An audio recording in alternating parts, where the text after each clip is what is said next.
KC Sports. It was another busy day on the hardwood for our local teams tonight, so let's begin our trip across the Tri-States in Camp Point, Illinois. Both teams coming off wins, but the Cougars came to play on Camp Point's home floor tonight. Already up 7, West Central gets themselves out of a bind, setting it down to Evelyn Gregory for an easy bucket. The Cougars would keep it rolling. This time it's Allie Little for the pair, and another for free. West Central with a quick 13-point lead. Camp Point would start to score, though, themselves. Here's Emma Stevens from beyond the arc. That one splashing on in the bottom of the net.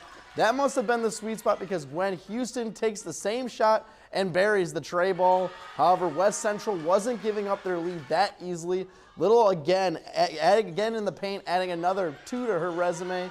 Your final after 4, West Central gets the win over Camp Point, 64-54.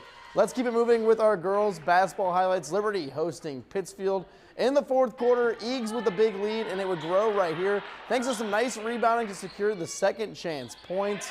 Pittsfield trying to climb out of a hole. Sophie Gengler driving and is just off the mark on this floater, but Jalen Grimsley is there to get her team on the scoreboard. Liberty was a physical team tonight, though, and if at first you don't succeed, try and try again, and the third time's the charm for the Eagles as Riley Brunnan finds the bottom of the net. Liberty would get the win tonight, 52-25 over Pittsfield. Another girls basketball scores from around the area. Beardstown gets the win over North Fulton, 42-24. Over in Missouri, Highland defeats Scotland County, 58-39. Boys basketball action now. Scotland County would top the Highland Cougars, 62-58.